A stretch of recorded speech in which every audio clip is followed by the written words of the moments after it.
Chapter 7.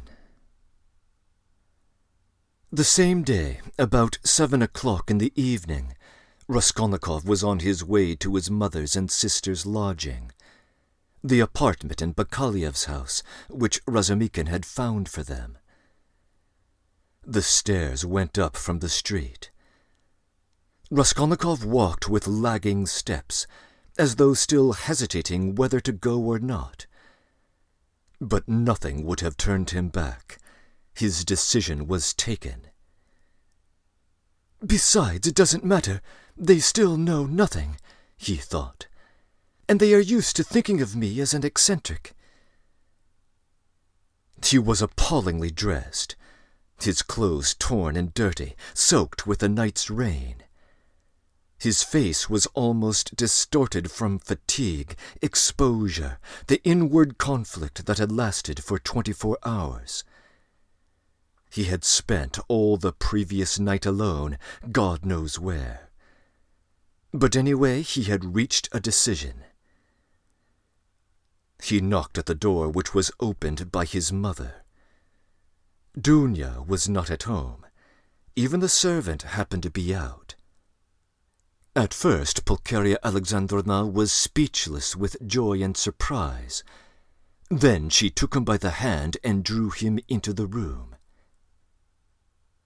"Here you are," she began, faltering with joy. "Don't be angry with me, Rodya, for welcoming you so foolishly with tears. I am laughing, not crying. Did you think I was crying? No, I am delighted, but I've got into such a stupid habit of shedding tears. I've been like that ever since your father's death. I cry for anything. Sit down, dear boy, you must be tired. I see you are. Ah, how muddy you are." "I was in the rain yesterday, Mother," Raskolnikov began. No, Pulcheria Alexandrovna hurriedly interrupted. "You thought I was going to question you in the womanish way I used to. Don't be anxious. I understand it all. Now I've learned how things are here, I can see for myself that they are better. I've made up my mind once for all. How could I understand your plans and expect you to give an account of them? God knows what concerns and plans you may have, or what ideas you are hatching, so it's not for me to keep nudging your elbow, asking you what you are thinking about. But my goodness, why am I running to and fro as though I were crazy? I am reading your article in the magazine for the 3rd time, Rodya. Dmitri Prokofitch brought it to me. When I saw it, I cried out to myself, 'There you are, you foolish old thing,' I thought. 'That's what he's busy about. That's the solution of the mystery. Learned people are always like that. He may have some new ideas in his head just now. He is thinking them over, and I worry him and upset him.' I read it, my dear, and of course there was a great deal I did not understand, but that's only natural. How should I?" "Show me, Mother." Raskolnikov took the magazine and glanced at his article. Incongruous as it was with his mood and his circumstances, he felt that strange and bittersweet sensation that every author experiences the first time he sees himself in print.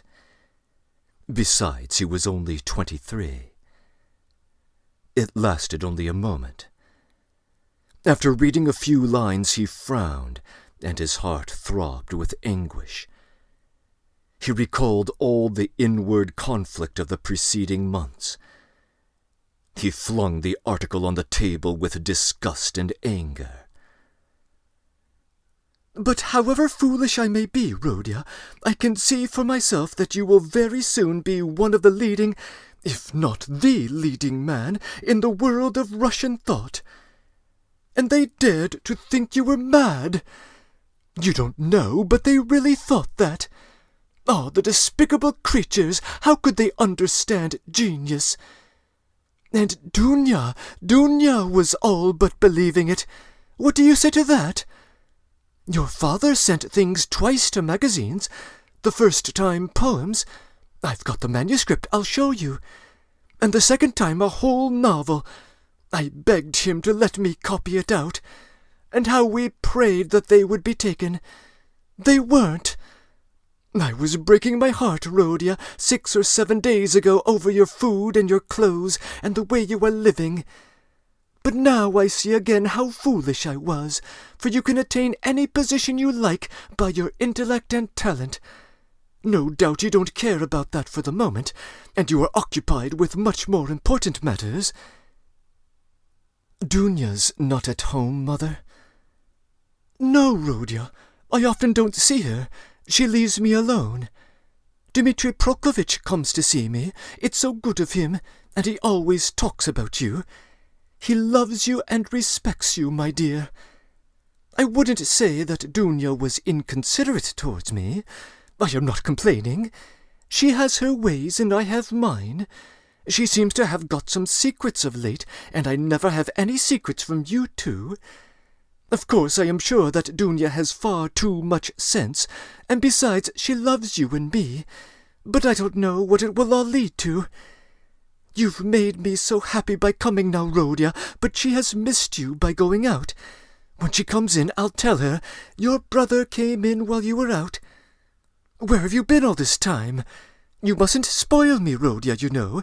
Come when you can, but if you can't, it doesn't matter. I can wait. I shall know anyway that you are fond of me. That will be enough for me.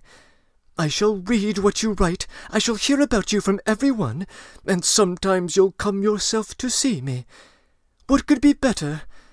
Here you've come now to comfort your mother. I see that. Here Pulcheria Alexandrovna began to cry. Here I am again. Don't mind my foolishness. My goodness, why am I sitting here? She cried, jumping up. There is coffee, and I don't offer you any. Ah, that's the selfishness of old age. I'll get it at once. Mother, don't trouble yourself. I am going now. I haven't come for that. Please listen to me. Pulcheria Alexandrovna went up to him timidly. Mother, whatever happens, whatever you hear about me, whatever you are told about me, will you always love me as you do now? He asked suddenly from the fullness of his heart, as though not thinking of his words and not weighing them. Rhodia, what is the matter? How can you ask me such a question? Why, who will tell me anything about you? Besides, I wouldn't believe anyone. I would refuse to listen. I've come to reassure you that I've always loved you, and I am glad that we are alone, even glad Dunya is out. He went on with the same impulse. I have come to tell you that though you will be unhappy, you must believe that your son loves you now more than himself, and that everything you thought about me, that I was cruel and didn't care about you, was all a mistake. I shall never stop loving you. Well, that's enough. I thought I must do this and start with this. Pulcheria Alexandrovna embraced him in silence, pressing him to her bosom and weeping gently. I don't know what is wrong with you, Rhodia, she said at last. I've been thinking all this time that we were simply boring you, and now I see that there is great sorrow in store for you, and that's why you are miserable. I've seen it coming for a long time, Rhodia. Forgive me for speaking about it. I keep thinking about it and lie awake at nights. Your sister lay talking in her sleep all last night, talking of nothing but you. I caught something, but I couldn't make it out. I felt all morning as though I were going to be hanged, waiting for something, expecting something, and now it has come. Rhodia, where are you going? You are going away somewhere? Yes. That's what I thought. I can come with you, you know, if you need me. And Dunya, too.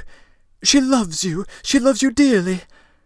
And Sofya Semyonovna may come with us if you like. You see, I am glad to look upon her as a daughter, even... Dmitri Prokofitch will help us to go together. But where are you going? Goodbye, Mother. What, today? She cried, as though she were losing him forever. I can't stay. I must go now.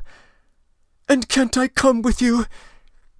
No, but kneel down and pray to God for me. Your prayer perhaps will reach him. Let me bless you and sign you with the cross. That's right, that's right. Oh, God, what are we doing? Yes, he was glad. He was very glad that there was no one there, that he was alone with his mother. For the first time after all those awful months, his heart was softened. He fell down in front of her. He kissed her feet, and both of them wept, embracing.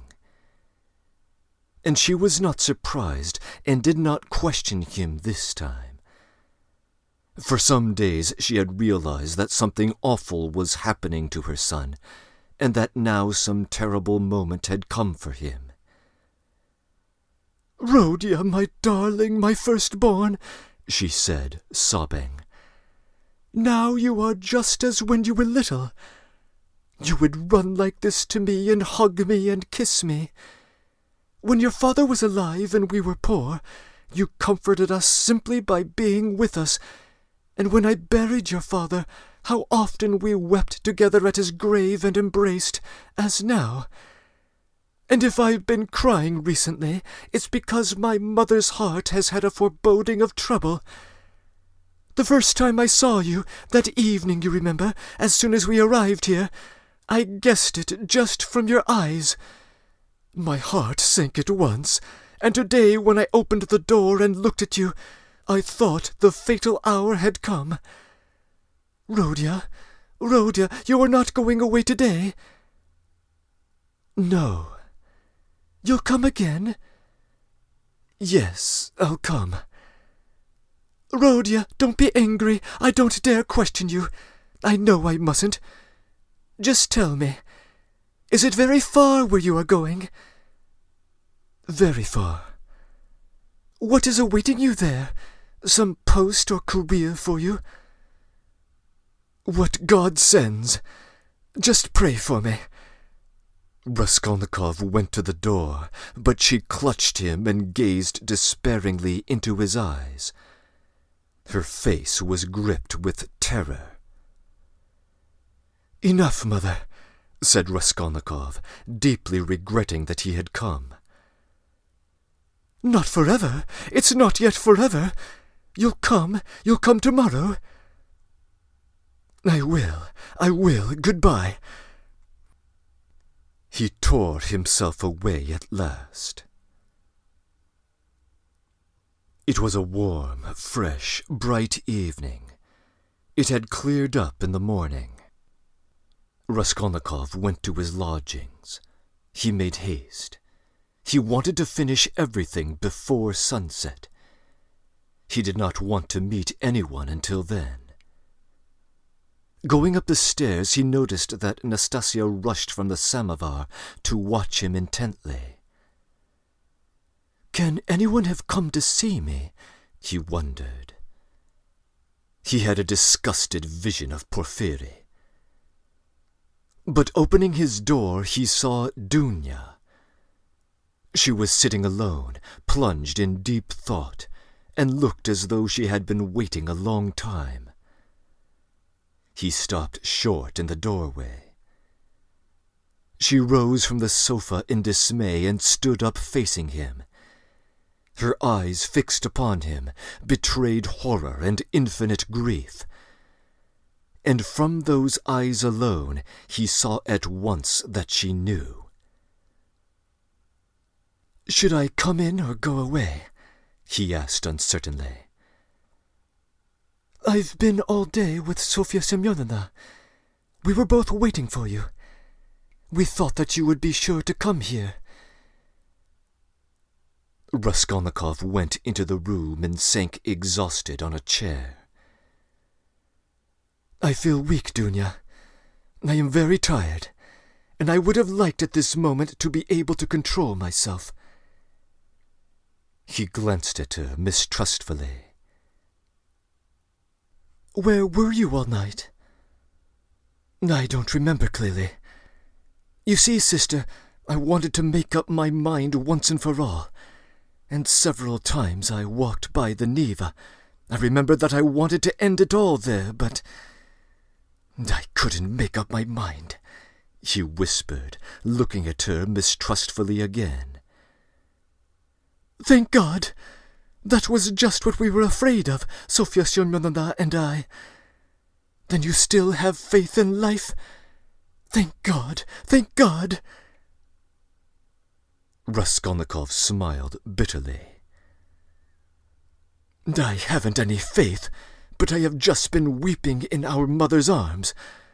I haven't any faith, but I have just asked her to pray for me. I don't know how it is, Dunya. I don't understand it." "Have you been to see her? Have you told her?" cried Dunya, horror-stricken. "Surely you haven't done that." "No, I didn't tell her, in words, but she understood a great deal. She heard you talking in your sleep. I am sure she half understands it already. Perhaps I was wrong to go and see her. I don't know why I did go. I am a contemptible person, Dunya." "A contemptible person, but ready to face suffering. You are, aren't you?" "Yes, I am going. At once. Yes, to escape the disgrace, I thought of drowning myself, Dunya.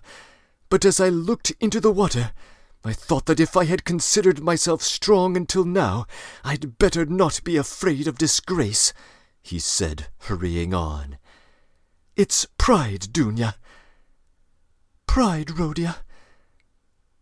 There was a gleam of fire in his lustreless eyes.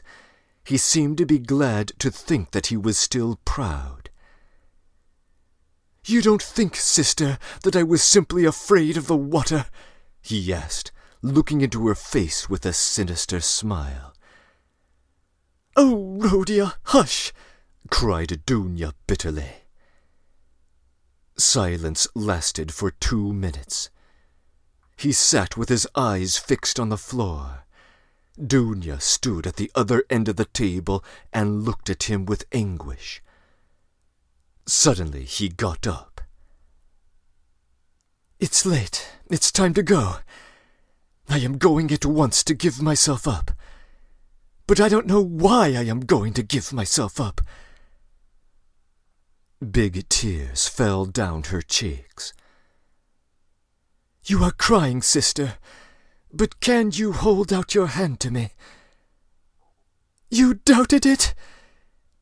She threw her arms round him. "Aren't you half atoning for your crime by facing the suffering?" she cried, holding him close and kissing him. "Crime? What crime?" he cried in sudden fury. "That I killed a vile, noxious insect, an old pawnbroker woman of no use to anyone? Killing her was an atonement for 40 sins. She was sucking the life out of poor people. Was that a crime? I am not thinking of it, and I am not thinking of atoning for it. And why are you all rubbing it in on all sides? A crime! A crime! Only now I see clearly the imbecility of my cowardice, now that I have decided to face this superfluous disgrace. It's simply because I am contemptible and have nothing in me that I have decided to, perhaps too for my advantage, as that Porphyry suggested." Rodya, what are you saying? You have shed blood," cried Dunya in despair. "Which all men shed," he put in almost frantically. "Which flows and has always flowed in streams, which is spilt like champagne, and for which men are crowned in the capital and are later called benefactors of mankind. Look into it more carefully and understand it. I, too, wanted to do good, and would have done hundreds, thousands of good deeds to make up for that one piece of stupidity. Not stupidity, even, simply clumsiness, for the idea was by no means as stupid as it seems now that it has failed. Everything seems stupid when it fails. By that stupidity, I only wanted to put myself into an independent position, to take the first step, to obtain means, and then everything would have been smoothed over by benefits immeasurable in comparison. But I couldn't carry out even the first step, because I am contemptible. That's what's the matter. And yet I won't look at it as you do. If I had succeeded, I would have been crowned with glory, but now I'm trapped. But that's not so, not so. Rhodia, what are you saying? It's not picturesque, not aesthetically attractive. I fail to understand why bombarding people by regular siege is more honorable. The fear of appearances is the first symptom of impotence. I've never recognized this more clearly than now, and I am further than ever from seeing that what I did was a crime. I've never been stronger and more convinced than now. The color had rushed into his pale, exhausted face. But as he uttered his last explanation, he happened to meet Dunya's eyes, and he saw such anguish in them that he could not help being checked. He felt that he had anyway made these two poor women miserable, that he was in any case the cause. Dunya, darling, if I am guilty, forgive me, though I cannot be forgiven if I am guilty. Goodbye. We won't argue. It's time, high time for me to go. Don't follow me. I have somewhere else to visit. But you go at once and sit with Mother. I beg you. It's my last request of you. Don't leave her at all. I left her in a state of anxiety that she is not fit to bear. She will die or go out of her mind. Be with her. Razumikin will be with you. I've been talking to him. Don't cry about me. I'll try to be honest and manly all my life, even if I am a murderer. Perhaps I shall some day make a name for myself. I won't disgrace you, you'll see. I'll still show. Now goodbye for the present, he concluded hurriedly, noticing again a strange expression in Dunya's eyes at his last words and promises. Why are you crying? Don't cry, don't cry. We are not parting forever. Ah, yes, wait a minute, I'd forgotten. He went to the table, took up a thick, dusty book, opened it, and took from between the pages a little watercolor portrait on ivory. It was the portrait of his landlady's daughter, who had died of fever, that strange girl who had wanted to be a nun. For a minute he gazed at the delicate, expressive face of his fiancée, kissed the portrait, and gave it to Dunya. I used to talk a great deal about it to her, only to her, he said thoughtfully. To her heart I confided much of what has since been so hideously realized. Don't be uneasy, he returned to Dunya. She was as much opposed to it as you, and I am glad that she has gone. The great point is that everything now is going to be different, is going to be broken in two, he cried, suddenly returning to his dejection. Everything, everything, and am I prepared for it? Do I want it myself? They say it is necessary for me to suffer. What's the object of these senseless sufferings? Shall I know any better what they are for when I am crushed by hardships and idiocy, as weak as an old man after 20 years' penal servitude? And what shall I have to live for then? Why am I consenting to that life now? Oh, I knew I was contemptible when I stood looking at the Neva at daybreak today. At last they both went out. It was hard for Dunya, but she loved him. She walked away, but after going 50 paces she turned round to look at him again. He was still in sight. At the corner he too turned, and for the last time their eyes met. But noticing that she was looking at him, he motioned her away with impatience and even vexation, and turned the corner abruptly. I am wicked, I see that, he thought to himself, feeling ashamed a moment later of his angry gesture to Dunya. But why are they so fond of me if I don't deserve it? Oh, if only I were alone and no one loved me, and I too had never loved anyone. None of this would have happened. But I wonder, shall I in those 15 or 20 years grow so meek that I shall humble myself before people and whimper at every word that I am a criminal? Yes, that's it. That's what they are sending me there for. That's what they want.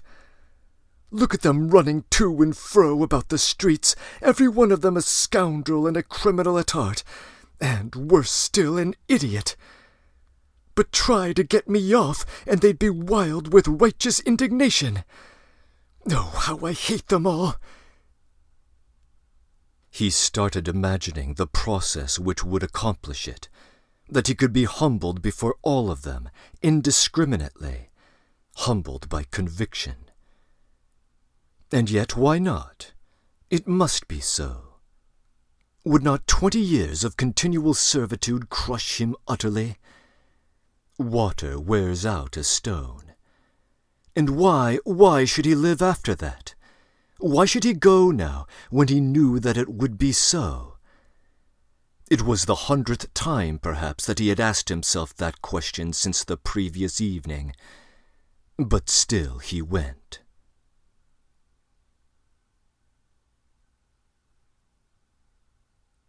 Breaking in. The events of this chapter take place roughly 12 hours after Svidrigailov's suicide. We may infer from his report to Dunya that Raskolnikov was looking into the waters of the Neva, contemplating suicide, at the same time that Svidrigailov was thinking with aversion about those very waters, while lying in the Adrianople Hotel. Our translator, Constance Garnett, notes in the next chapter that Dostoevsky suffers a rare inconsistency regarding temporal sequencing in a brief snatch of dialogue. It is now early evening. A momentary lapse in the next chapter will lose sight of this fact, but it happens so swiftly and unobtrusively as not to require further comment. When briefly defending his theory to Dunya in this chapter, Raskolnikov claims that men who have shed blood would later be crowned in the capital and declared public benefactors. This is a reference to Roman generals who would thank the gods for their often brutal military victories. This is yet another historical example to add to his prior collection, which previously included Napoleon, Muhammad, Solon, and Lycurgus. Raskolnikov's movement of thought both during and after his interview with Dunya deserves careful observation and provides one more expression of the basic thematic axis of the novel. Naturally, I'll say more about this feature in my final remarks. End of comments.